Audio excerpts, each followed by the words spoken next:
Boa tarde, nosso grupo é composto por mim, Ana Vitória, pela Axia e pelo Tubi, e a gente vai falar sobre a utilização de multimídia para jogos sérios.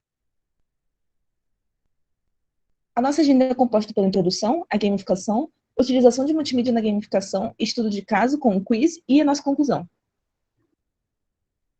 Bom, as plataformas gamificadas elas estão se tornando cada vez mais populares. Estudos mostram que os jogadores jovens eles gastam em média 3 horas por dia em smartphones, jogos eletrônicos e redes sociais. Nesse sentido, a gamificação e a multimídia, quando a gente junta eles, isso se torna uma ferramenta muito interessante e muito inovadora para a abordagem de qualquer conteúdo, porque a gente vai entregar lazer com qualidade de ensino. A partir disso, o nosso trabalho vai abordar a utilização de multimídia em um ambiente gamificado com uma visão educacional, ressaltando o contexto de isolamento social e também focando em plataformas que realizam quizzes. Certo, passando para a gamificação em si, a gamificação, do inglês gamification, ou também conhecida como ludificação, vai dizer respeito à utilização de elementos dos jogos fora do contexto tradicional dos jogos. Ou seja, em outras palavras, a gente vai empregar os recursos lúdicos dos jogos para engajar pessoas, otimizar a resolução de problemas, melhorar o processo de ensino-aprendizado, em detrimento de somente o divertimento e o lazer. Certo. Em relação à aplicabilidade, a gamificação, diferente do que muitas pessoas pensam, ela não se aplica somente ao contexto educacional, como também ao marketing, à área da saúde, treinamentos corporativos, entre outras áreas. E uma observação a ser feita é que essa técnica ela não vai excluir os métodos convencionais de ensino-aprendizagem, ou seja, a sala de aula tradicional. Na verdade, é importante que ela seja vista como um complemento a essa abordagem para melhorar ainda mais a obtenção dos resultados. Em relação ao processo de implementação, existem várias metodologias e frameworks que podem viabilizar a implementação da gamificação, inclusive uma das mais famosas é o framework XG, do autor Kevin Werbet, mas, no geral, algumas atividades, independentemente da metodologia que a gente for utilizar, elas acabam se repetindo nessas abordagens. Por exemplo, no início, é necessário que a gente entenda a problemática e o contexto que a gente quer aplicar a gamificação. É importante também que a gente entenda o público-alvo e o perfil dos jogadores que vão participar do processo. A gente tem que também, inicialmente, definir alguns critérios norteadores de uma forma mais abstrata e missões para os jogadores cumprirem. Em seguida, a gente precisa gerar ideias mais específicas a partir dessas abstrações iniciais. Então, a gente precisa definir narrativa, estética do jogo, personagens, entre outros elementos mais específicos. A gente precisa detalhar a mecânica do jogo. E uma atividade opcional, mas que é bastante importante, antes da implementação, a gente testar em média, baixa ou alta fidelidade a partir da elaboração de protótipos. Então, em seguida, a gente vai implementar a proposta gamificada com base em todo esse projeto e todo esse levantamento que a gente fez. E daí, nesse processo de implementação, é importante que a gente sempre monitore ele e colete algumas métricas. Enfim, a gente pode mensurar e validar se essa proposta ela atingiu os objetivos iniciais. Pode passar, por favor. Tá, essa tabela aí, ela vai ilustrar algumas das abordagens da gamificação. Como eu falei anteriormente, muitos autores, eles publicam sobre gamificação, existem vários frameworks para implementar, e aí eu peguei 3 diferentes abordagens, uma das mais conhecidas na literatura. A primeira é a da Jane McGonigal, que ela separa os elementos dos jogos em metas, regras, feedback e participação voluntária. Depois tem a do Herbert Hunter, que eles separam os elementos dos jogos em dinâmicas, mecânicas e componentes, onde as dinâmicas são uma visão mais macro, como a narrativa, por exemplo, e os componentes são uma visão mais micro, como medalhas e armamentos, por exemplo. E, por fim, o Show ele vai separar os elementos dos jogos em 8 elementos diferentes, na framework dele, que chama Octalysis, e eu vou explicar só um dos elementos, para não ficar muito cansativo, que é a propriedade e a posse.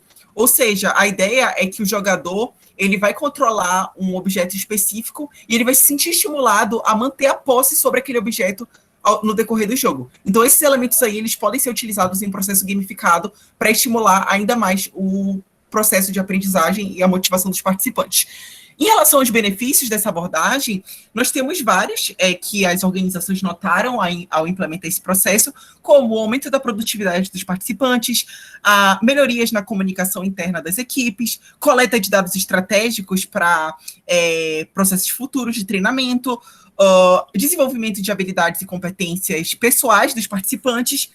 E, para finalizar esse tópico, uma observação a ser feita é que é a relação entre a gamificação e as redes multimídia.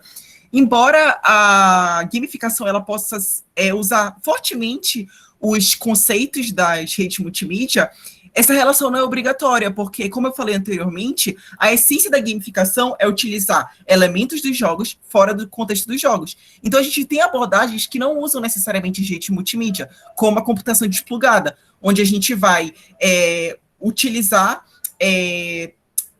a gente não vai usar aparelhos eletrônicos, ou seja, a gente não vai utilizar necessariamente de multimídia para ensinar o pensamento computacional. Mas, reiterando aqui, o foco do trabalho é a gamificação com as redes multimídia. Certo, pode passar, por favor. Então, seguindo o que o Tubi falou, nós sabemos que a gamificação é justamente utilizar elementos de jogos fora do contexto de jogos. Então, trazendo para esse cenário de jogos digitais, a gente tem que isso foi possível a partir das inovações das tecnologias digitais, porque isso permitiu com que fossem utilizadas essas tecnologias em diferentes campos, fazendo com que surgissem modalidades educacionais. Então, a partir disso, a gente teve o surgimento da gamificação digital, por exemplo. E essa possibilidade de inovação de ensino deu possibilidade de surgimento de um sistema conhecido como SRS, que é o Sistema de Resposta dos Estudantes, em que consiste em aplicar em sala de aula um método de interação entre aluno e professor, em que os alunos vão utilizar computadores ou celulares para responder perguntas, nesse caso, quizzes, né? E isso tem uma proposta de fazer com que aquele ensino passivo do professor fosse substituído por um modo mais interativo, mais dinâmico e lúdico. Então, além disso, o objetivo também é fazer com que essa inovação, né, acompanhe o estudante também na sala de aula, porque já faz parte do cotidiano dos alunos utilizar todas essas ferramentas digitais. Então, tornou muito interessante utilizar essas mesmas ferramentas num contexto educativo. Então, nós temos umas plataformas gamificadas dentro do sistema de SRS. Posso usar aqui? Temos a tabela. Nós temos 5 exemplos de plataformas aqui, sendo que dessas 5, pelo menos a minha turma de 2017 já teve contato com o Kahoot e o Quizzes. O Quizzes nós estamos tendo nessa disciplina, né? Então, assim, a gente pode ver que as ferramentas têm características muito semelhantes entre si, como a possibilidade de incluir vídeos, imagens, usar aplicativo... possui aplicativo Android, iOS, enfim. Todas elas têm uma proposta semelhante, que é justamente possibilitar que essa interação em sala de aula seja mais dinâmica, como eu disse anteriormente, né? E, além disso, um ponto muito interessante dessas plataformas, que, a princípio, elas foram desenvolvidas para serem utilizadas em sala de aula, né, presencialmente, como nós utilizamos em algumas disciplinas passadas. Porém, nesse nosso contexto de pandemia da Covid, também foi possível utilizar essas plataformas, mesmo por meio do ensino remoto, né? Então, elas mostraram-se úteis ainda assim nesse contexto, sendo ferramentas muito, muito interessantes para incrementar no ensino. Certo. Então, com base na nossa pesquisa ao longo do trabalho, a gente decidiu realizar o estudo de caso com essa ferramenta que a gente está utilizando também nessa disciplina de redes multimídias, que é o Quiz, que ele junta de maneira meio perfeita a gamificação com a multimídia, atrelado, que é muito útil a contextos educacionais e também relacionado ao Covid-19 por causa do isolamento social. Nessa plataforma a gente pode encontrar, responder, criar e compartilhar diversos tipos de quiz dos mais variados gêneros, e a gente não precisa ter uma conta necessariamente para utilizar a plataforma, só se a gente quiser criar um quiz. E de maneira geral a gente vai ter uma barra onde podemos pesquisar por algum quiz e uma opção chamada Activity, que a gente vê os quiz que a gente respondeu, visualizou. E a gente também tem a opção de digitar um código de uma sala de quiz privada, que foi o que a gente fez ao longo da disciplina. Pode passar, por favor? Na visão de um usuário que tem uma conta, como professor, por exemplo, No momento em que a gente cria um quiz, a primeira parte é escolher um nome e um tema relacionado. E em seguida a gente vai ter uma tela onde a gente pode incluir informações sobre aquele quiz, que é essa tela aqui. Do lado direito a gente consegue identificar imagens, colocar imagens, qual é o tipo de linguagem, as grades, a forma de visualização, o tempo para cada questão.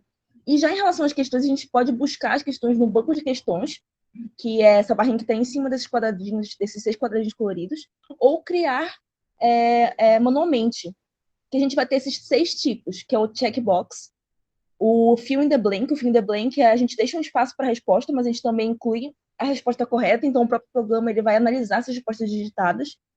A gente vai ter o pool, que a gente não vai ter uma resposta correta, e é o tipo mais usado para pesquisa, para análise científica. A gente vai ter o open-ended, que é onde a gente também vai ter um espaço livre para digitar, mas a gente não tem uma resposta pré-feita, então seria mais uma avaliação manual por parte do professor. E, por fim, o mais novo modo, que é muito bacana, que é chamado de slide, que a gente pode criar uma apresentação que é ideal para a sala de aulas, e essa apresentação ainda é interativa, como se fosse uma apresentação com um quiz dentro, sabe? E criado o quiz, ele pode ser feito em tempo real ou baseado em um prazo, como um dever de casa, por exemplo. E ambos esses modos eles geram um código de quiz onde os jogadores eles só precisam inserir na página inicial, como eu tinha comentado. E além disso, o professor ele pode escolher em que tipo de retorno os alunos podem ter, se as respostas vão ser mostradas depois de responder uma questão, se elas não vão ser mostradas, e se vai ter um ranking de melhor desempenho, contando o tempo e acerto no final do teste também. E relacionado especificamente com multimídia, né, e gamificação, essa plataforma gamificada ela vai apresentar diversos elementos que eles vão fomentar uma interação positiva em relação aos usuários. Porque em todas as questões a gente tem a opção de colocar imagens, GIFs, vídeos, a gente pode habilitar efeitos sonoros, visuais, relacionados com o desenrolar do quiz, a gente pode colocar acertos de questões, vantagens recebidas caso o aluno ele realize uma questão em tempo recorde, por exemplo. E a gente achou uma análise muito bacana do Dantas e Lima, feita com 82 alunos, que 50% dos comentários desses alunos foi relacionado com diversão, relacionou essa plataforma quiz com diversão, atrelado aos comentários de quanto essa ferramenta é importante por relacionar a educação com maneiras lúdicas de aprendizado. E quando a gente fala de maneiras lúdicas, é justamente juntar a gamificação com o multimídia. E assim a gente pode perceber que é uma maneira muito interessante, muito inovadora de estudo e que é muito moldável, porque ela pode ser moldável de acordo com a necessidade da situação. Pode passar. Certo. Para concluir, a gente pode dizer que os métodos de ensino, eles são muito mutáveis e um não exclui o outro necessariamente, eles podem ser usados de maneira complementar. E a gamificação, a partir das nossas pesquisas e a partir da nossa prática na disciplina de rede multimídia, a gente pode experimentar e chegar à conclusão de que são ferramentas muito poderosas, de fato, para motivar os alunos, porque a gente está usando de elementos dos jogos que geralmente estimulam muito o divertimento para o processo de ensino-aprendizado. E também nesse período de pandemia de Covid-19 se tornam ainda mais importantes, porque é uma época que está ocorrendo muita fuga e evasão escolar, então é uma forma de trazer de volta os alunos para o processo educacional. E é isso. Muito obrigado.